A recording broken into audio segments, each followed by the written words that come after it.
अगर मैं आपसे कहूं कि ऑस्ट्रेलिया के खिलाफ होने वाले मुकाबले के अंदर किसे मिलेगा मौका, गिल या अय्यर?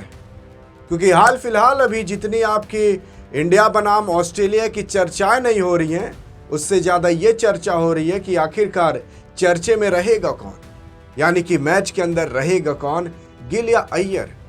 लेकिन सवाल ये उठता है कि आखिर ये सवाल उठ ही क्यों रहा है, क्योंकि यहाँ पर या तो एक ही लोग रहेंगे, या तो आपके गिल या तो अय्यर। क्यों, अभी आगे पता चलेगा। क्योंकि इंडिया बनाम ऑस्ट्रेलिया का टूर बहुत ज़्यादा दूर नहीं है। वो टूर ऐसा टूर होगा जहां पर आपके रोहित और विराट दोनों रहेंगे। इसी 19 अक्टूबर से भारत मैच खेलेगा, लेकिन कहां, कब और कैसे खेलेगा वो जान लीजिए। पहले 19 अक्टूबर को भारत पर्थ स्टेडियम के अंदर पहला ओडीआई खेलेगा, फिर 23 अक्टूबर को एडिलेड के अंदर दूसरा ओडीआई खेलेगा, फिर 25 अक्टूबर को भारत एससीजी ग्राउंड के अंदर तीसरा ओडीआई खेलेगा, और फिर हो गया ये ओडीआई। लेकिन सवाल उठता है कि आखिरकार इसमें किसे लिया जाएगा, श्रेयस अय्यर या गिल?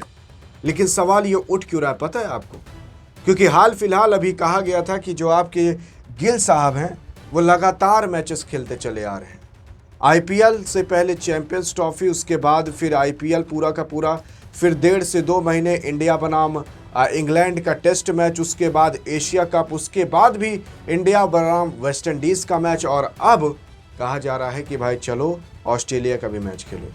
देखो, क्रिकेट के अंदर एक वर्कलोड मैनेजमेंट नाम की चीज़ होती है, जिसका मतलब होता है कि अगर आपके ऊपर वर्कलोड ज़्यादा हो गया तो उसको मैनेज कैसे किया जाए। या तो मैच में आपको बैठा दिया जाए, या तो आपको कुछ रेस्ट दे दिया जाए, फिर आपको कहीं छुट्टी दे दी जाए कि आप जाओ कहीं घूम टहलाओ। तो वही अब आपकी शुभमन गिल के साथ होने वाला। अगर आप देखोगे कि आखिरकार कौन है बेहतर, तो आपको कुछ और ही पता चलेगा। अभी तक आपके गिल साहब ने 55 मैच खेले हैं और 2700 रन से ज़्यादा बनाए हैं। 208 का हाईएस्ट स्कोर है, 59 का एवरेज है, 8 सेंचुरी और 15 हाफ सेंचुरी। वहीं अगर आप श्रेयस अय्यर का देखोगे तो 70 मैचेस हैं, 2800 रन है और 128 का एवरेज, 128 हाईएस्ट स्कोर, 48 का एवरेज, 5 सेंचुरी और 22 हाफ सेंचुरी।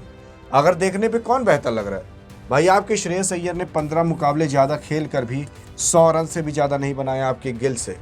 तो इसका मतलब ये है कि आपके गिल साहब इसमें आगे हैं, क्योंकि जब ये 15 मैच खेल लेंगे तो आपके श्रेयस से बहुत आगे हो जाएंगे। 208 का हाईएस्ट स्कोर है इनका, 228 का यहाँ पर भी आपके जीत जाते हैं। एवरेज लगभग 60 का है, यहाँ पर इनका केवल 48 का एवरेज, यहाँ पर भी गिल जीत जाते हैं। 8 सेंचुरी है, केवल 5 सेंचुरी, यहाँ भी गिल जीत जाते हैं, और 15 हाफ सेंचुरी है, और इधर अगर आप देखो केवल 22 हाफ सेंचुरी है, तो यानी कि यहाँ पर आपके अय्यर जीतते हैं। लेकिन 70 मुकाबले खेल कर 22 सेंचुरी है, 22 हाफ सेंचुरी है, यहाँ 55 मुकाबले खेल करीब 15 हाफ सेंचुरी है। और अगर आप देखोगे 8 सेंचुरी भी तो हैं, इस वजह से इनकी हाफ सेंचुरी कम हो गई है।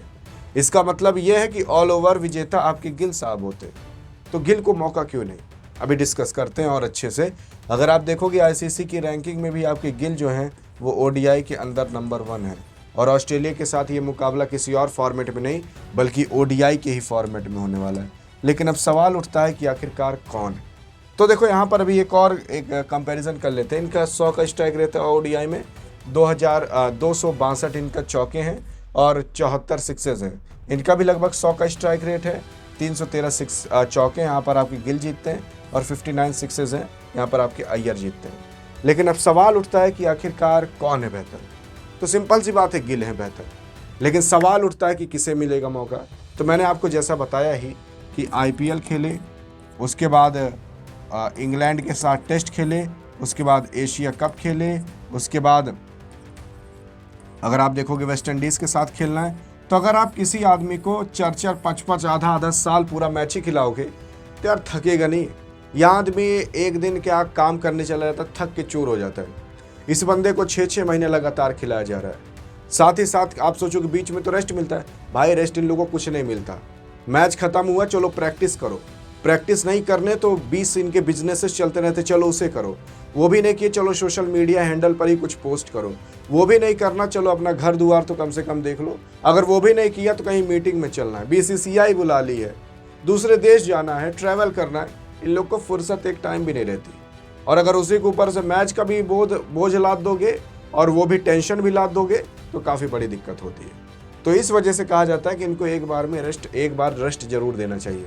इस वजह से शुभमन गिल को इसमें रेस्ट दिया जाएगा और आपके श्रेयस अय्यर को खिलाया जाएगा। और ये भी कहा जा रहा है क्या पता श्रेयस अय्यर को ओडीआई का कप्तान बना दी जाए। अभी ये बात कंफर्म नहीं है पूरी तरीके से, हाँ, लेकिन चर्चाएं उठने लगी हैं क्योंकि अगर गिल को अगर आप देखोगे तो टेस्ट के अंदर कैप्टन बन चुके हैं, वाइस कैप्टन टी20 के अंदर, यानी कि टी20 के अंदर भी बहुत ज़्यादा समय नहीं है कि ये कैप्टन बन जाएंगे। तो इसका मतलब ये 2 फॉर्मेट में ये कैप्टन बन जाएंगे। और अगर ओडीआई में भी कैप्टन बना उठा तब इनके ऊपर से वर्कलोड मैनेजमेंट नाम की जो चीज़ होती है ना वो हट जाएगी। इसलिए हट जाएगी क्योंकि कप्तान हो तो आपको सारे मैचेस खेलने पड़ेंगे, और आप धोनी विराट तो हो नहीं कि आप सारे के सारे मैचेस खेलने का दम रखो बिना इंजरी के साथ। इंजरी हो जाए तब भी आप खेल लो, क्योंकि अभी हाल फिलहाल टेस्ट हुआ था, जो लोग रोहित शर्मा को उल्टा सीधा बोल रहे थे ना, तो रोहित शर्मा ने जो फिटनेस टेस्ट होता है उसको 1 बार में निकाल दिया, आपके गिल साहब ने 3 बार में निकाला। लोग कहते हैं कि रोहित के यार पेट से यहाँ धूड़ी दिखती है, अरे भाई टी शर्ट के ऊपर धूड़ी दिखती है, अभी जाके देखोगे ना 22 दिन के अंदर 10 किलो अपना वेट लॉस किया। इसे कहते हैं रोहित शर्मा विराट कोहली। जंगल में फेंक दोगे ना तो कहेंगे कि भाई चलो भाई अब पूरा जंगल ही हमारा है, दूसरे को फेंक दोगे तो कहेंगे कि भाई ये जंगल में खो गए हैं। तो कैसे निकला जाता है, किस परिस्थिति से वो रोहित और विराट और धोनी को आता था, तो सब लोग नहीं बन जाएंगे। इस वजह से इन लोगों के ऊपर सोचा जाता है कि भी उम्र बहुत ज़्यादा नहीं हुई है, ज़्यादा लोड ना दें। 2 ही फॉर्मेट का लोड दे रहे हैं, एक लोड आपके श्रेयस अय्यर के ऊपर भी दे दें। बाकी आपको क्या लगता है कि बीसीसीआई सही सोच रही है, गलत सोच रही है, बताइएगा ज़रूर। लेकिन हाँ, शुभमन गिल नहीं खेलेंगे, आपके श्रेयस अय्यर खेलेंगे, बहुत ज़्यादा हद की कंडीशन में ऐसा हो सकता है।